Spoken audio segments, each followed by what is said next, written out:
Hi, welcome to the Professor Knits podcast. I'm Nikki and I'm the professor who knits.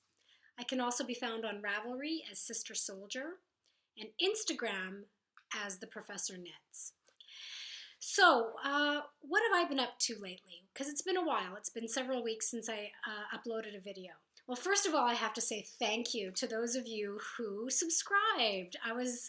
At episode 2, I was so excited that I had 5 subscribers.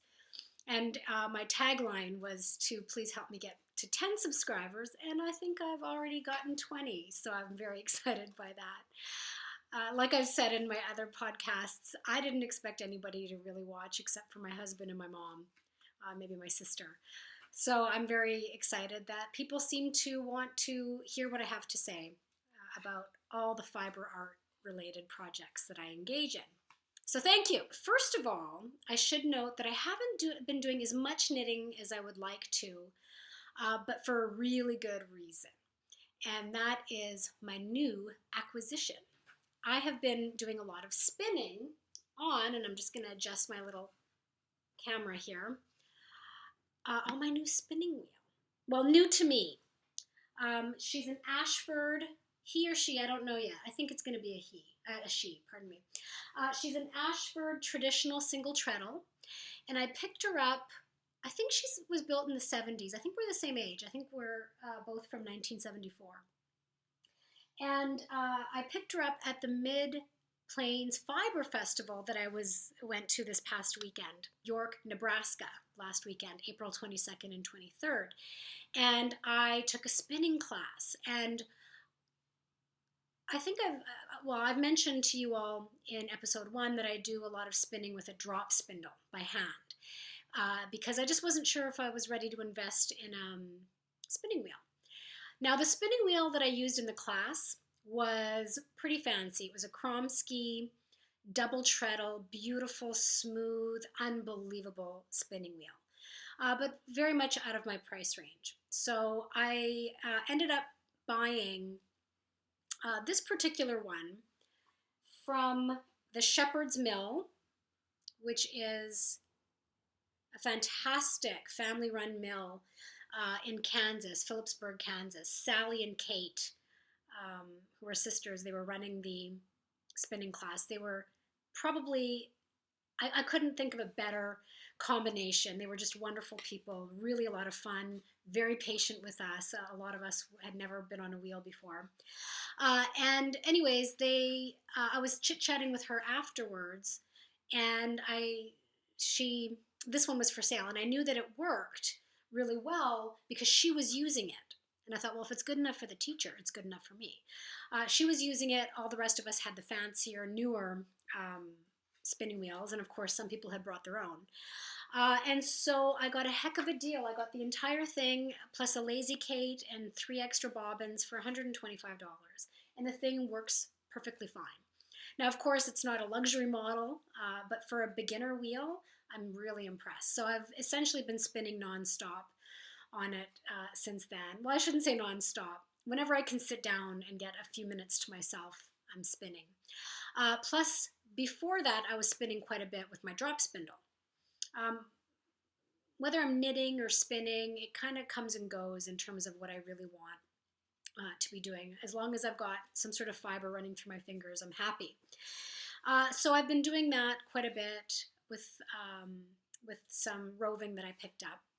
And I've also been dyeing quite a bit of yarn. I'm getting a little bit better and learning more about how different fibers take different color. So I've been kind of distracted a little bit from my knitting, but all for good reasons. And so I've been very excited about that. So like I said, I've been going down the rabbit hole with a vengeance. Okay, so on to the knitting. I don't have any finished objects since my last one, but I'm very, very close to finishing the pair of socks, the toe-up, 2 at a time pair of socks that I'm knitting that are absurdly long, right? I mean, it's so funny. Here's the foot, and here's the tube, and it's going to be going all the way up to my knees. And I'm doing them two at a time, toe up, magic loop. And the reason why I'm just going and going and going is because this was from a sock blank at from Alexandra Crafts that I mentioned in episode 2. And it was a gradiated sock blank, but each color only appeared once, right? So they're it's a quite gradual gradient, and I wanted to see all the colors, right? I think I would prefer to have stopped maybe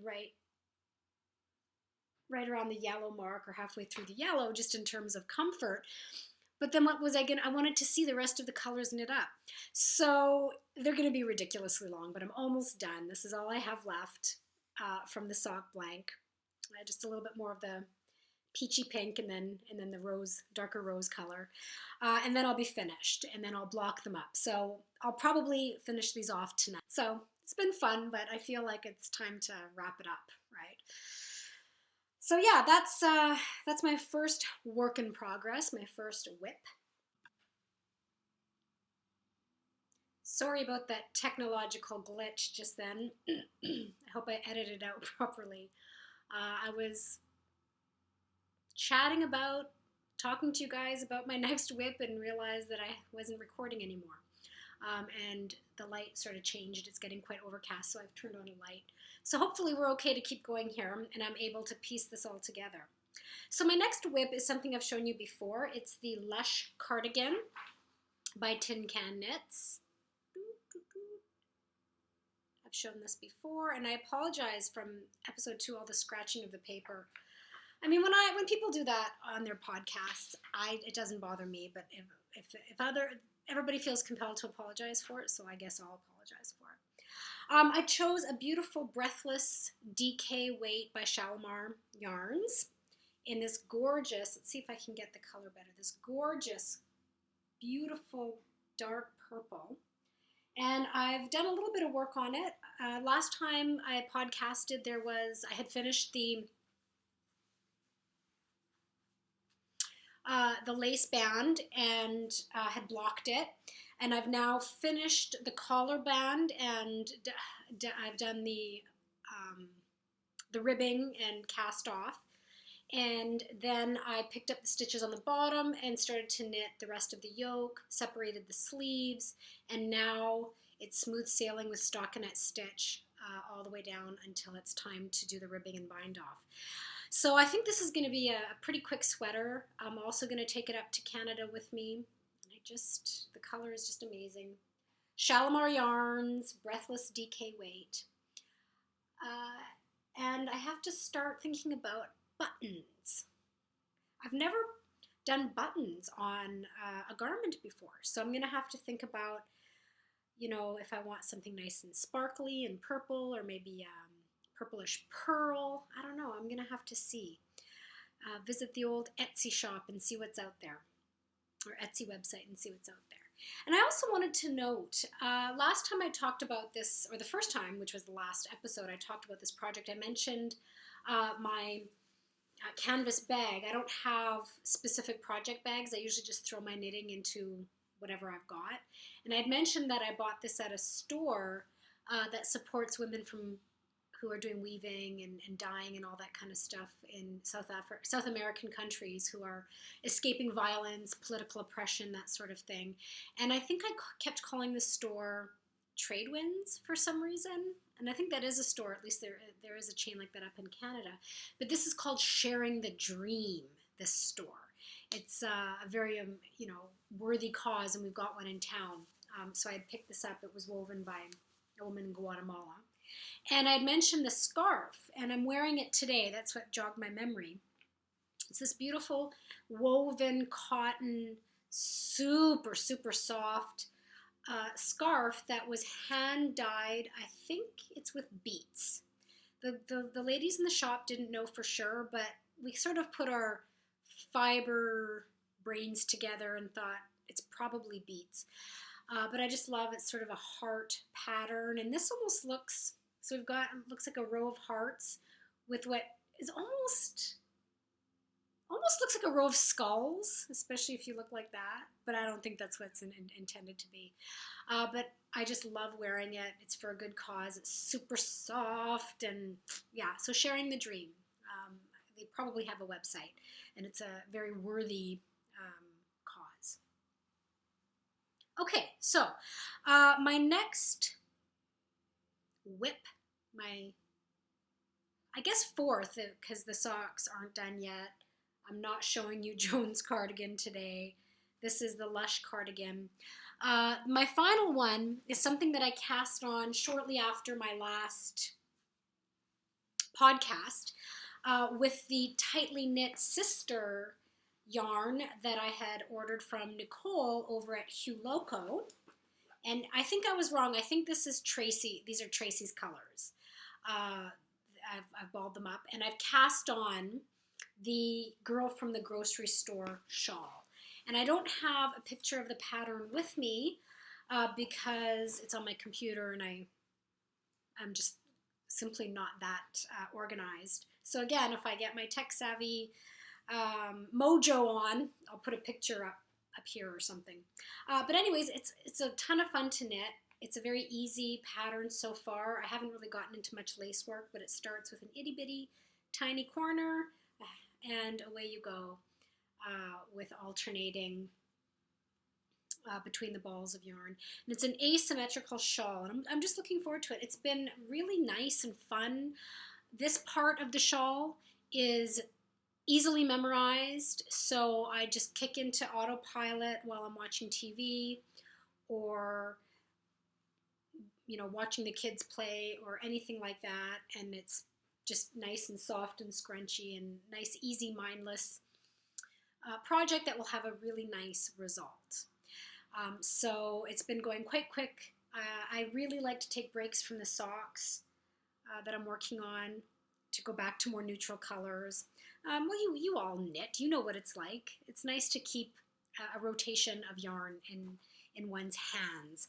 But it's getting to the point now where the gray ball is getting pretty squishy, so the rest of well, you can all look at the pattern. You'll see. You'll get a sense for it. But I'll be really getting into this ball of the speckled colors soon. And I think you probably can't tell, but this is on the glitzed base. So there's gold stellina in it, and it's really quite pretty. I wasn't much for the sparkle at first. Or whenever I just saw sparkled yarn, I was just like, I don't know. But I'm loving it now that I'm knitting with it. It's really, really subtle and very pretty. And I think I've mentioned this before. I've been stalking Woolen Vine Yarns trying to buy yarn for her, but I always miss her shop update, and she sells out so quickly. And she's done her Grim colorway on glitzed sparkle.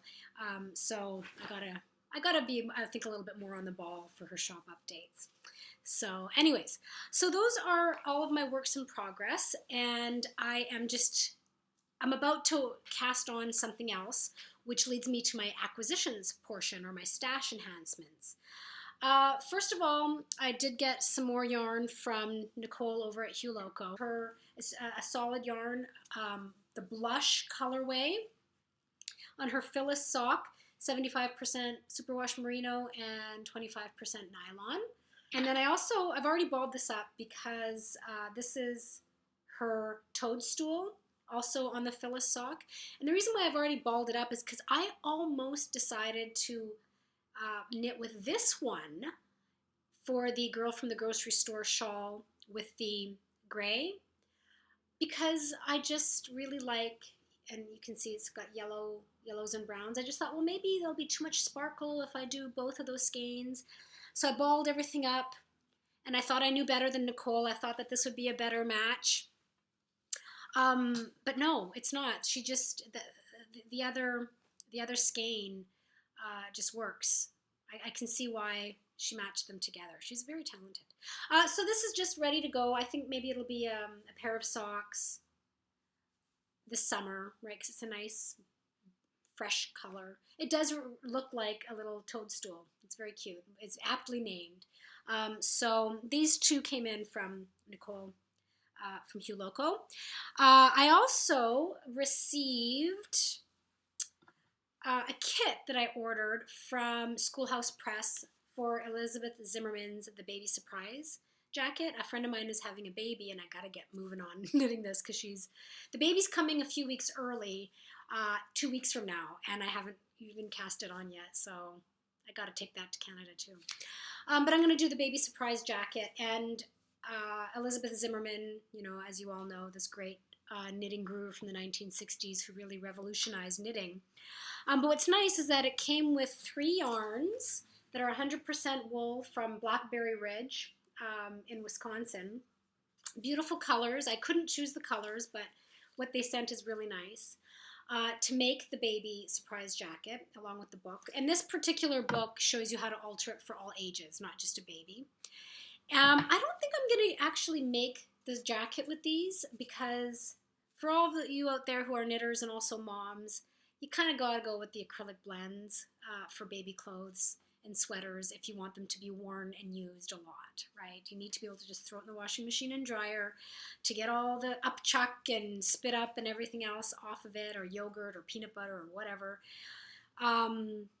So I might keep this for maybe a sock project, a stranded sock project. I'm thinking about, I've already purchased Skeindier's sock yarn Color Your World or Color My World. So I might save it and do that if there's enough. I haven't checked yet. And just go to Joann's or something like that and get an acrylic blend for the jacket.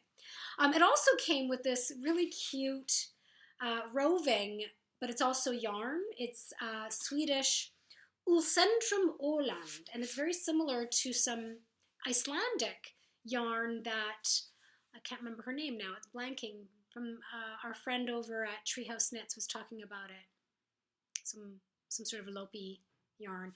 But it's thin enough to be knit with or used as pin needle roving. So I don't know what I'm going to do with it. I'm not wild about the colors as it stands, although knitted up it might be cute. But my son, when he saw me pull it out of the box, he was so excited. He wants something knit with it.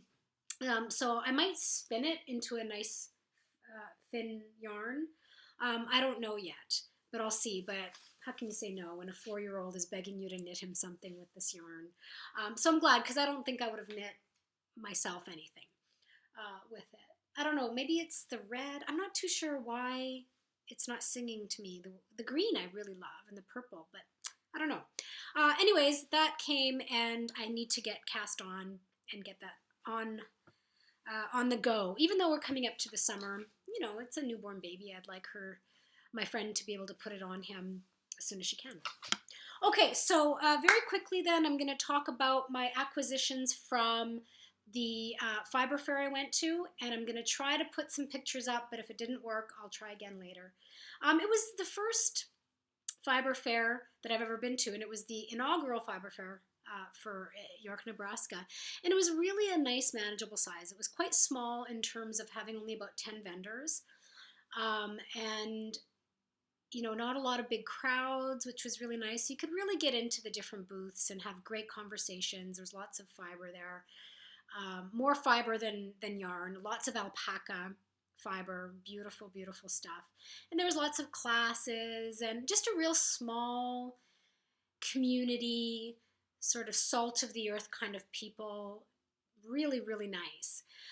Very different from what I would imagine Vogue One Live or Vogue Knitting Live or Edinburgh or Rhinebeck. I suspect, those are such huge festivals. But this was just a really nice, small, intimate little festival. I got to see some sheep shearing, some cute alpacas that I was taking a selfie with. So I'll try to get them on. But I wasn't very good about taking pictures or video. I just kind of get caught up in stuff. And I was thinking, I need to take some pictures for my podcast. And then I'd be like, yarn! And I'd be off, and I'd forget to take a picture. But I did buy a few things. I didn't go overboard because I had a huge order come in of bear yarn that I'm trying to dye through. But I did want to support, especially the indie dyers there. So the only things I feel like I picked up more. I'm looking around at everything spread out before me, and it feels like there's not as much as I thought. But anyways, I picked up from Marquita, hand-dyed, or pardon me, Mariquita, hand-dyed, excuse me. But I got 3 skeins of this. It's this beautiful 50% baby alpaca and 50% tencel. And I've never knit with tencel before. Fingering weight, 400 yards per skein. And I got these 3 to do another shawl by Joji Locatelli. I'm blanking on the name of the shawl pattern. Again, I'll put up a picture if I think of it. But it's a beautiful one, and this is going to be the 3 colors, right? The brown, sort of this olivey green brown, and then a nice light beige. And so it's going to be a shawl. I was thinking about doing a linen cotton blend shawl for the summertime, but no one had any linen or cotton. It was all wool and alpaca. There was one woman selling flax roving, but I'm not sure I'm ready to spin linen or anything other than, merino at this point, or BFL or Shetland. Nice the long fiber wools, since I'm still such a beginner. So very excited about this. Then I met an awesome lady who's an indie dyer. Her name is Trisha of Hanson Hand Dyes. And again, I did take a picture of her and I together and some of her yarns, but I picked up some self-striking sock yarn, and it looked much nicer before, but as I've been transporting it around, it's kind of starting to come undone. This is her bounce striping, and it's Sasquatch Sunday Best, and it was her last one, and I like the colors, so that worked out well. So I'm really excited. I think this is going to be maybe it'll be May socks, although I feel like this isn't really a springy combination.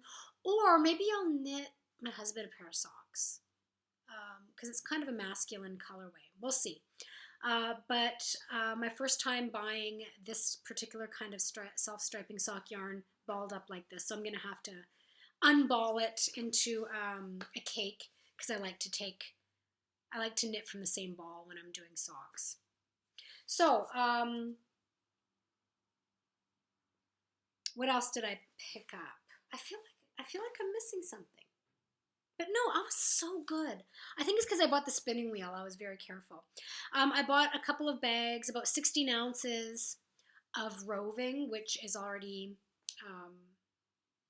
oh wait, there's one bag left of some nice green roving from a company called Recycled Yarn, where she just had and this is 100% merino. And she just had tons and tons of bags dyed in different colors, really well priced, super soft. I've already started spinning it. Actually, I do have one that I still need to set the twist. So it spins up this very beautiful olive color. This was my first skein, so that's why it's all weird and twisty. My other skeins of it are much, much better. So I bought some of this roving, and this one also from... Recycled Yarn Company, which is a beautiful I love it, beautiful merino silk blend, 70% merino, 30%, and there's the Recycled Yarn Company. They're based, where was she based out of? Maybe she was also in Kansas. It doesn't say on here. Simona Marion Maloney, Recycled Yarn Company. She's on Etsy. Really nice stuff. And I was so upset because I just fell in love with the silvery blue top. And I bought this before I bought my spinning wheel, okay?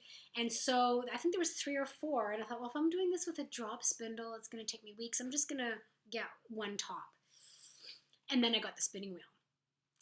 And so I went back to her booth the next day to get the rest, but they were already gone, and she didn't have any more. It's the Bay Breeze colorway. So I'm going to keep an eye on her Etsy shop to see if it comes up again. But it's just gorgeous.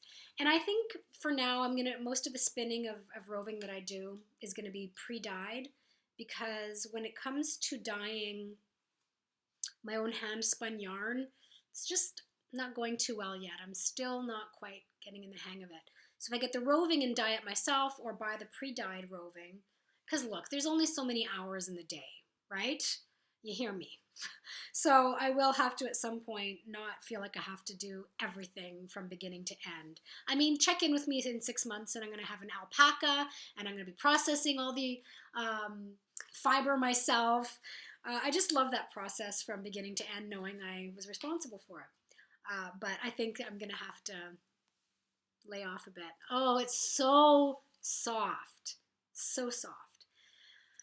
So yeah, it was fun. What else? I think that's it. I just feel like I'm missing something because I feel like I bought more than 4 skeins of yarn.